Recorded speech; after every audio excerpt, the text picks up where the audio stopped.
So what's appropriate to say as well? Like, can I say I actually failed subjects and I've done all right? So I wasn't the perfect student. I failed a couple of subjects, but it's through those failures that you learn. You learn to try harder and to focus. And I think those skills themselves really set you up well. I think there's a stigma around STEM careers and people in STEM that, they're highly intelligent people, really inquisitive, and it's just there's that sense of self-doubt, like, am I the right person for this type of career path? Am I smart enough to be doing this?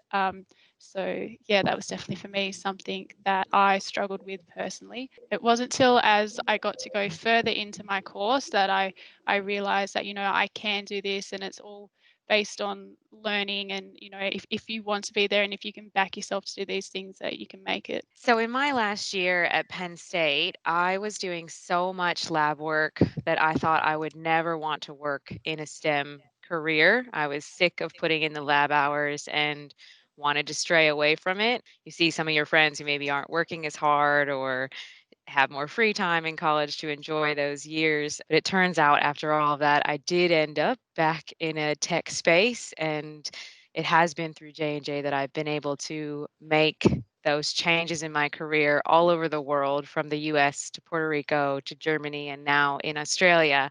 And that's thanks to my tech background and the STEM career I've chosen. I think I'm one of those people that was born to do engineering. I was naturally good at physics and maths in high school. I came from a family of engineers. When you think of engineering, you can't get a finer machine than the human body. And so that has really opened up a lot of exciting opportunities to explore technologies I could never imagine. So I found science and STEM at school, like a lot of people. But during my years 11 and 12 years, I needed some help. So I had a tutor. And one day he was telling me a story about a friend of his that studied chemical engineering and got to travel the world looking at nuclear power plants. And to me, that was just absolutely fascinating. And, it's kind of one of the reasons that I went down the STEM pathway. But I guess as I um, got into the degree and found out what I wanted to do, I realized that traveling the world for nuclear power plants wasn't where I wanted to be at. But yeah, I'm super glad that I've been able to find healthcare and really find where my passion lies. I haven't come from a traditional sort of STEM background in terms of study. I've done a business degree and an arts degree. Gravitating towards STEM or the healthcare industry as an area of innovation and as an area of development. And if you're interested in healthcare, there's such a broad range of opportunities and a broad range of roles available that, regardless necessarily of what your training has been, if you've got the passion and the insight for the industry, you'll be able to find a role that works really well for you. So I've always been a really creative person, and being an engineer seems to be a lot about solving problems, working out new ideas, and challenging yourself, challenging other conceptions that are already out there. And I started into design and design engineering, wanting to develop things that had realism to them, things that we could actually help people with, that we could design to make improvements to people's lives. And that's something I'm seeing now with Johnson & Johnson, that we're developing instruments that can respond to surgeons' needs and the needs of the patients.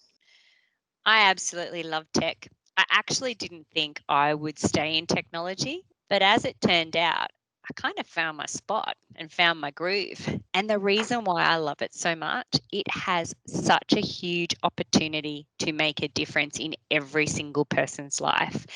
If we just take our current circumstances and we look at how tech has enabled everybody to protect themselves from a pandemic by isolating and still staying connected, it's just what an amazing position to be in to facilitate that for everybody.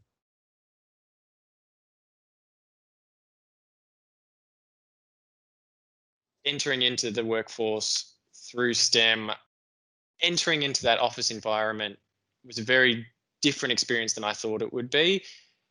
Coming out of university, there's this expectation you're going to be the one who has all the answers all the time, and you're going to be able to quick fire off everything that you know about every subject. I think realistically, when you enter into the workforce, you ask a lot of advice and you ask for a lot of support from other people. It is really about a team environment and developing a project together.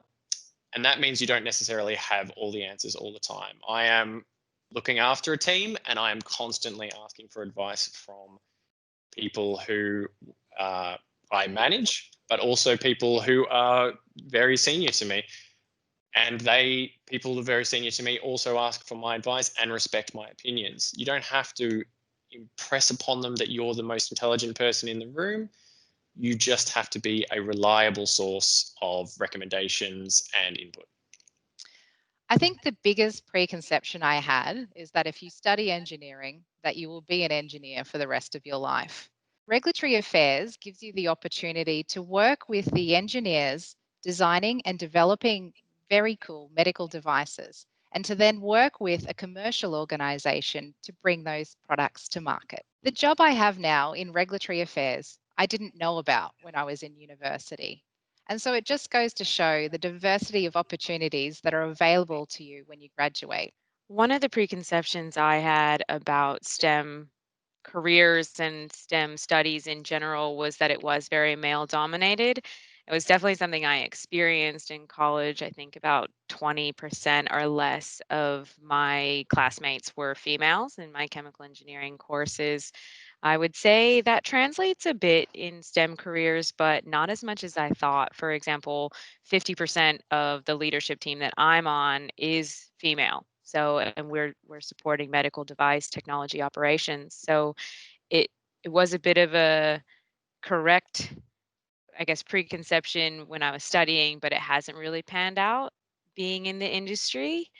I also really thought of it as a whole lot of lab work. I did a lot of lab work when I was studying, and I knew that that wasn't what I wanted to do in my career, but there are so many other ways to use a STEM degree that might not put you in a lab or might put you in other areas linking to that, but using other skills that you learned.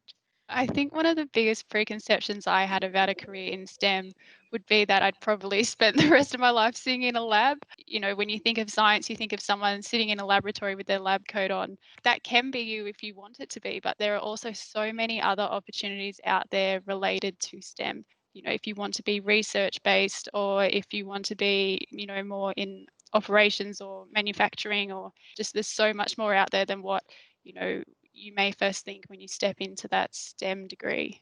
I wasn't always in technology. I actually started my career in administration. So I was in the commercial business side. I was implementing solutions, which just so happened to be technology solutions. And they were all to solve a business problem. When I first told my previous mentors that I was going to do a bit of a career change and head into technology, the first thing they said is, "You're going to the dark side." And they said, "That's where you'll find all the propeller heads." And I'm thinking, well, I've worked with these people plenty of times. Clearly, they know their stuff more so than what I do, but I've never had that experience working on the other side ever before. And when I think about all of the preconceived ideas that others had, not necessarily me, I've found none of them.